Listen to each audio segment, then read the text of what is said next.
Johnny? Yes, sir. Leonard feels to me like the emotional center of the show. Leonard feels to me like what one of my writing teachers called the connecting character for the audience. And I wondered if you agreed with that, and how you came to know who Leonard is. That's complicated. It is. That's a good question. You want me to hold your gun? Inside the actor's studio. I'm sorry. Take that bonus panel coming up next. There's gum under the table.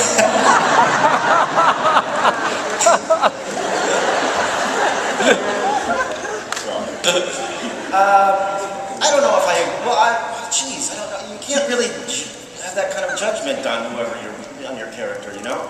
I mean, I knew immediately from the first table reading that we had a great ensemble, and I always felt like great ensemble. I thought about Taxi a lot. I just love that ensemble. I think it's one of the greatest televisions ever seen. And I thought about the Judd Hirsch character a lot as kind of, not by any means was I trying to do a Judd Hirsch impersonation, but that would have been horrible. But just as kind of an anchor a little bit. I wouldn't say center, but maybe a bit of an anchor. Yeah, and how did I get to understand that? I knew immediately that there was a frustration there that I could relate to. And it's not an attractive quality to, it's that angst-filled grass is always greener on the other side thing that I've been guilty of at many points in my life. And that was initially, I think, my way in. Does that make sense? Yeah, he's the only character that actually is trying to reach outside himself, so he suffers. He suffers.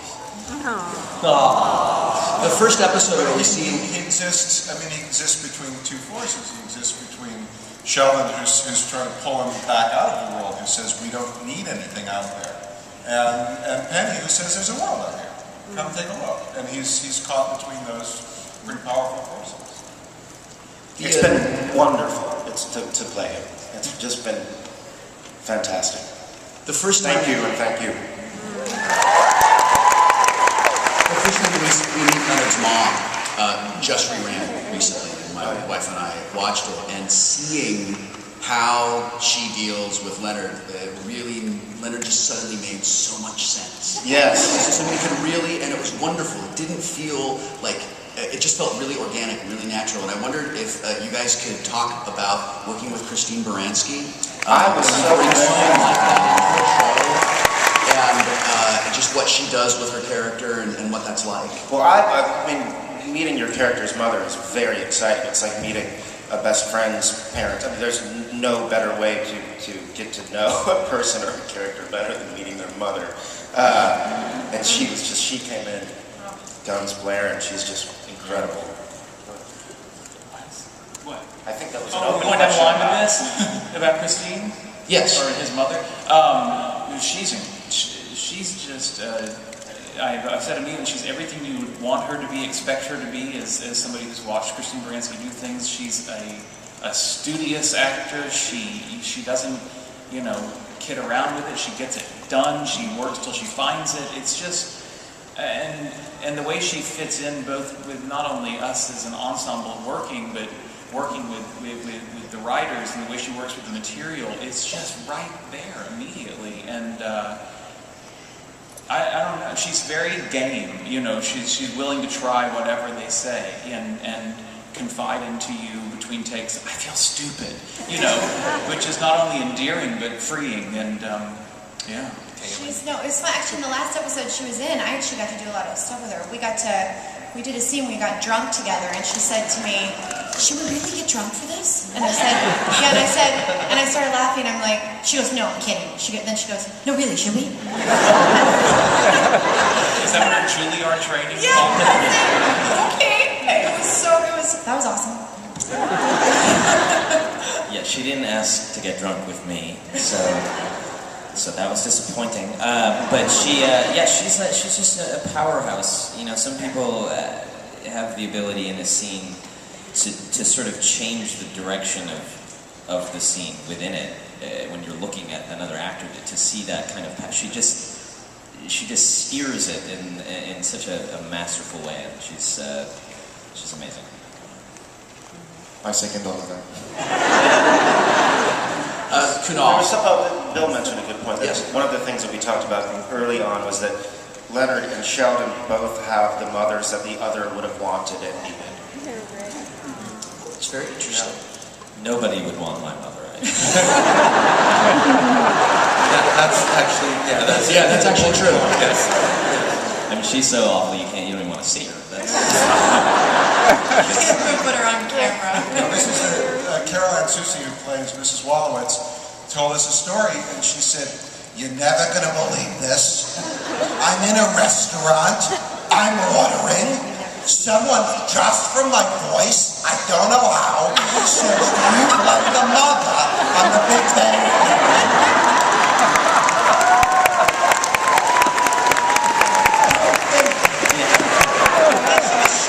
Anyone recognized her voice? Shocked.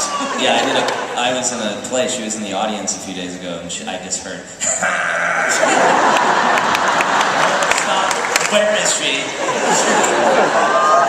How could you tell I was here? Kunal. Yes. Raj has a very difficult time talking to women unless he's drunk. And sober Raj he's sweet and he's funny and he's very friendly, and drunk Raj is obnoxious. So it follows, logically, that someday Raj is likely going to wake up next to a woo girl. I'm sorry, a what? A woo girl. I want you to imagine an obnoxious girl drinking a fruity drink with an umbrella in it, wearing a stripper cowboy hat, standing in a bar, going, "Woo!"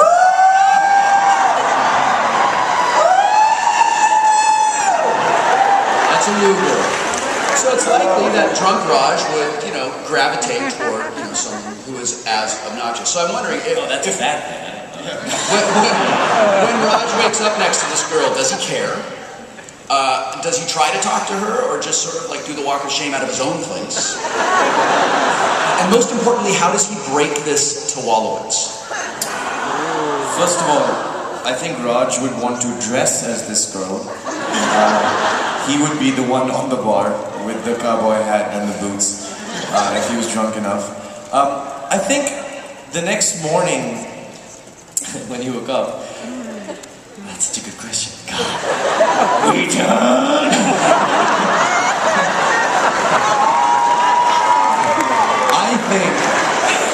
I think he would invite Wallowitz to pick him up from where he was and casually show him his accomplishment of it. And then laugh in his face and never let him forget it for the rest of his life. And then Wallowitz would put chloroform over his nose and knock Raj out and drag him into the closet and roll him up on the carpet, and then he would sleep with the girl. He would buy some lime salt and he would bury Raj. Sorry. That is some subtext. Lime salt?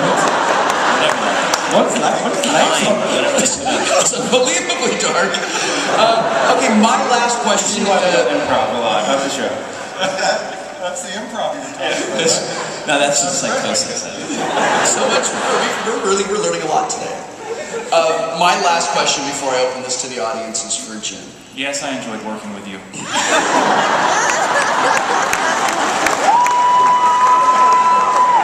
Bill's been worried about that. He's been really worried. You are one of the most generous and affable and easygoing actors I have ever worked with. That's not. I'm very little surprised to hear that, but that's very nice to see. It is genuinely delightful to work with you and play your nemesis. I wanted to ask you a question that I am frequently asked. What is it like for you as an actor to play a character who is so unlike who you really are? It's two things. It's extremely fulfilling as an actor because there's so much to do. You know, I think there's a lot of jobs, there's a lot of jobs in the world, and even on TV though, where you're 3 years into it, and you can be like, whoa, there's a certain phoning in of this that I need to get over. And I never feel that because there's so darn much to get done, and it's fun to do.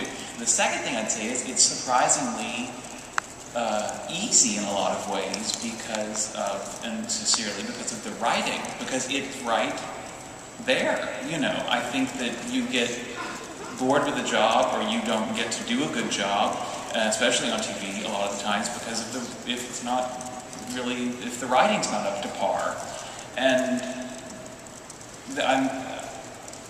I don't feel like I have to make up a bunch of crap. I certainly not going to make up any lines, but even as far as the execution of the lines, you know, I know that I'm doing my interpretation of them in a way, but I'm not thinking about anything. I feel like it's all there on the page. Sometimes very explicitly. Like, I've maybe even told this before, but there was like, oh,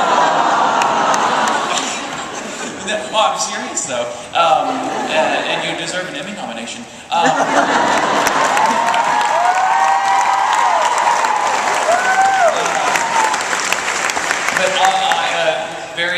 A lot of people remember this, of course they do, the napkin scene with Penny and Sheldon at Christmas time.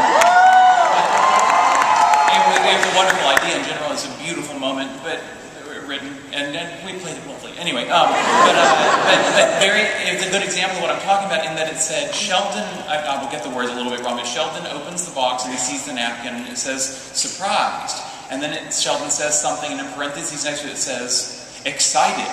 And then it says another line from Sheldon, and it says, crazed. And I mean, and I didn't feel like a monkey following directions. I felt like this is the roadmap as an actor that I want. Just tell me clearly, I'll go for it, but I need to know what you want.